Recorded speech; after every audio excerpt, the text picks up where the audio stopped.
Someone in the chat had a question. If you guys want Go to for it. Yeah, what do they want to ask Gerard? No, it's for Mick. Where are some good sources for someone trying to get into Brazilian Jiu-Jitsu techniques and strategies? Good sources. I would say your Wait, best... hold on. Online or in person?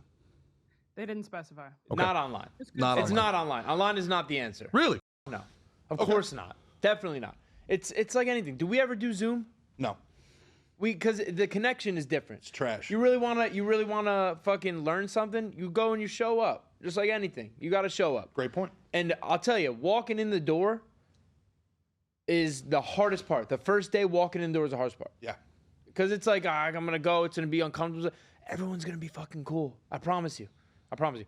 Go to it. What I would say, and actually, I didn't want to be redundant because I've talked about it a lot, but I was asking you what you should do to like kind of, that's gonna force you to confront reality. You know what I mean? It's gonna make it. You go to a jiu-jitsu place, it's gonna do so much good for your fucking life, for your processing, for looking at things through reality, through real eyes, clear eyes. I would say check out any Gracie Jiu-Jitsu gym near you. I would say that's probably top of the tier. It comes all real Brazilian Jiu-Jitsu is Gracie Jiu-Jitsu. You know what I mean? It comes from the Gracies. I would check those out. You know what I mean? And then there's a lot of other ones as well. But I'll tell you this: if the person asking wants to shoot me a message on Instagram and tell me the schools they got around them, I'll tell you which I think is going to be the best. You'll get them sorted out. Nice. Yeah, I'll get them sorted out. I get anyone sorted out. I think it's great for you. I think it's great for people. I know some of the best people I know are people I know at the jiu-jitsu gym. You'll get some weirdos, but it's like anything. At the same time, we all also have, we speak the same language. You're learning a language, you're becoming more fluent in a language, and that language is a catalyst to truth, to reality, to self-improvement, self-empowerment. So many things. I'll tell you, just processing for your whole life. It does a lot, and it's a nice skill to have if some shit goes down. You know what I mean? You get to work out while learning a cool skill. So yeah, I think obviously I'm biased. I'm a professional fighter, but any martial art, I know it's helped me in my life. I've seen it help thousands of fucking people. Get into it. Do something. Do some boxing. Do some jiu-jitsu. They're gonna take you on slow. It's not gonna be crazy. You're not gonna get fucked up. You're gonna be all right till you're ready for it and you want it. You're gonna be asking, hey, let me roll. Let me roll now. Can I roll? You know what I mean? They're gonna take you along slow. Well, I'll tell you, to amplify what you're saying, I couldn't agree with it more. As somebody that came to jiu-jitsu later in life than you did, and having to like kind of deal with that, like, oh, what's this gonna be like, trepidation.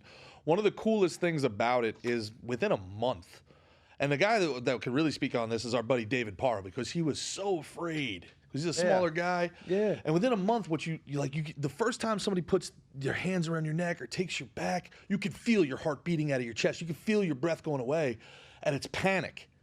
And it's not even what the person's doing. It's your own reaction to the stressor. Yes. And within a month, somebody's squeezing on your neck, and you're like, fine. You're just breathing through it. You're doing the next thing. I got to get the thumbs. And then even if you don't get it and you tap out because you understand, like it's like hitting reset. I remember going to my dad, and I think I've told this before. I remember I told my dad in the beginning, like I was proud of it because I was getting comfortable in these uncomfortable places. I remember telling my dad, I was like, I had some good training today. I got tapped out like 8 times today.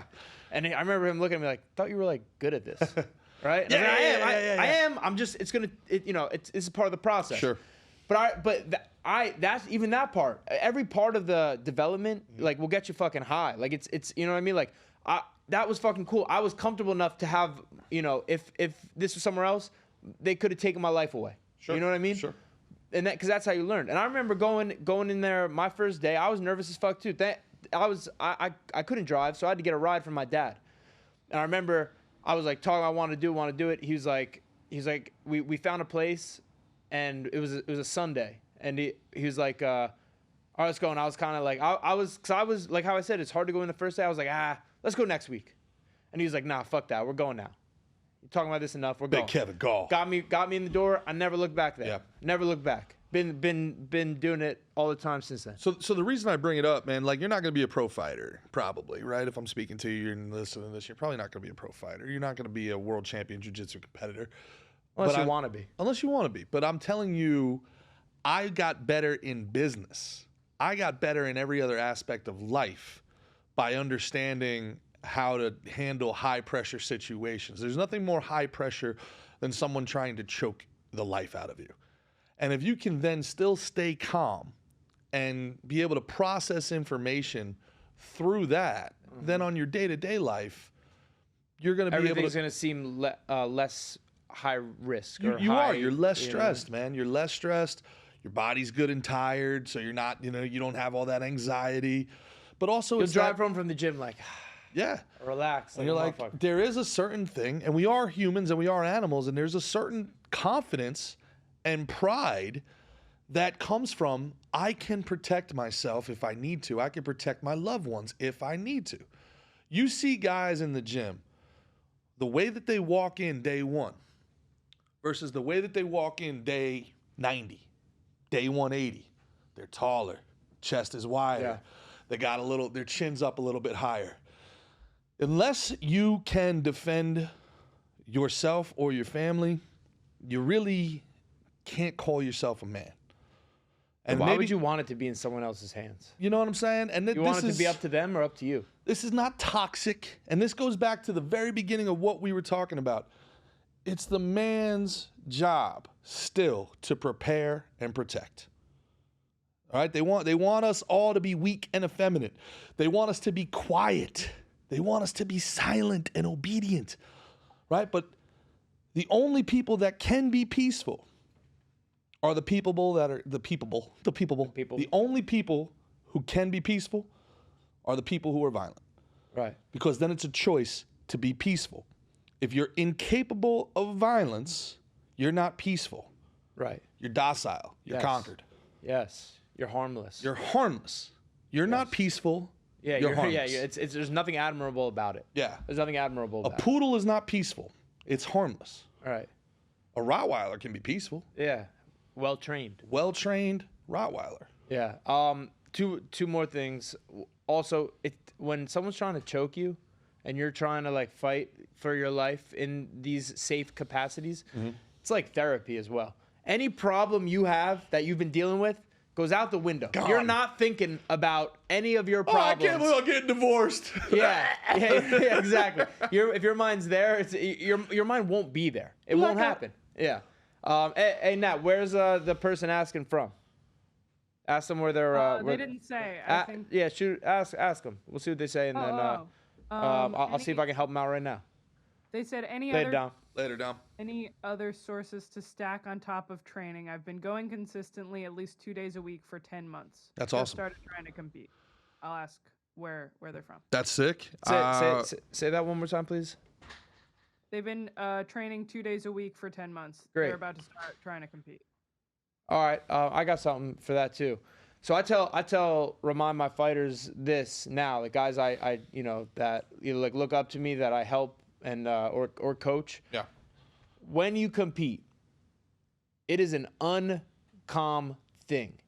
It's high pressure. You're about to physically engage with someone. You're about to do combat, right? It's uncalm. If you can be calm in that uncalm situation. Now, I'm not saying you got to be all the way calm, like as if you're, chilling on the couch. But if you can just be more calm than your emotions are telling you to be, you will perform better. The more calm person, people think, get all psyched up, rah, rah, rah, rah. This isn't football. This is more, you know what I mean? And even in football, I don't think that's the way. I think it's good. You got to be up. The butterflies that you feel are going to fly for you. Put them into order, and they will help you do things that you wouldn't think you're capable of. But if you can be a little more calm, you're going to be a little more focused in, you're going to see more, you're going to be aware of more. You're going to have more opportunity than the other guy. And you got to remember, that other guy is going to be uncalm as well, because it is an uncalm thing. It's not it's not nothing. And anyone who feels those uncalm feelings or feels fear, everybody feels fear unless you're a fucking psycho. Everybody feels fear. You do, so does your opponent. And this is a custom auto thing as well. You know what's amazing to me, hear you say this? I know a guy who was Empire State champ, New York State champ, second degree black belt, and an Olympic alternate in judo, who told me the exact same thing before all my competitions.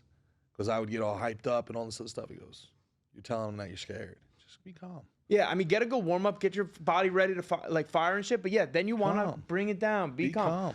Be calm. So it's the you quiet. Get tired when you're tight. You get tired. Yeah, he was like, it's the quiet ones you got to be on the lookout for. And that man, do you know who that is? Nah. Gerard Senior, Big Papa. He's said right. the exact same thing, man. He's right. But Custom Auto talks about, and I mentioned it a little bit before. But like everybody feels fear, right? Yep. And he talks about, he relates fear to fire, where fire could cook your food, it can heat your house, or it could consume you and destroy you. That you can allow that fear to just people that don't know, Custom Auto. For people that don't know, Custom Auto is one of the greatest boxing trainers of all time. Trained. And what was he? Floyd Patterson, Mike Tyson. Mike Tyson, but a few other guys, had a few champions, had the 2 youngest heavyweight champions ever. But what was different about him was he was very much on the psychological and mental aspect Cerebral, of fighting. Very much so. I actually have his book in my bag. But he talks about, it's a reality. If you had no fear, you just walk out in the street and get hit by a fucking car. Yeah. Because we have a fear and a knowledge, a self-awareness of to look both ways before we cross. There's a book called The Selfish Gene, which is really great, and the idea is the paranoid survive. Like, why are we afraid of the dark? Because everybody who wasn't afraid of the dark got eaten by a puma in the middle of the night, and their genes never made it forward in evolution. Yeah. People think fear is weakness, but it's not. It's a sign of intelligence. Being paralyzed by fear is where it's a weak. If you let it consume you, then it's a problem. Correct. And I like that. If you let it consume you, it's a problem. But what you do is, that's why I say confront reality. You recognize the fear. All right, what is this telling me? Why am I? What's my next best move? Yes. What is this telling me? So then you can harness it and you can put that fear to work and make yourself even better than you were before. Because if you're hiding from it, that's no way to. Who wants to live hiding from shit? Hiding's no good. Yeah. You know what I mean? You confront it. You're at the mercy of somebody else. You face everything. Everything in your life, face head on. Face with some fucking balls. And be, be realistic. Well, you know what? To that point, I'll give you the only other piece of advice my dad gave me before tournament competitions was, you didn't drive all the way to Boston for somebody else to control the fight. Get your hands on them first and be aggressive. Yeah. If you're going to go there. Listen, the big thing about jiu-jitsu, I mean, if you're going to do tournaments, you might fly all the way out to California. This thing could be over in 60 seconds. Yeah. So you go out there. You go out there and you be the aggressor. You set the tone, right? What's your thoughts on like pulling guard and stuff like that? I mean, if you got a great little guard game, go for it. It's jiu-jitsu. So another thing that's great about jiu-jitsu is there's no hitting in it. Mm-hmm.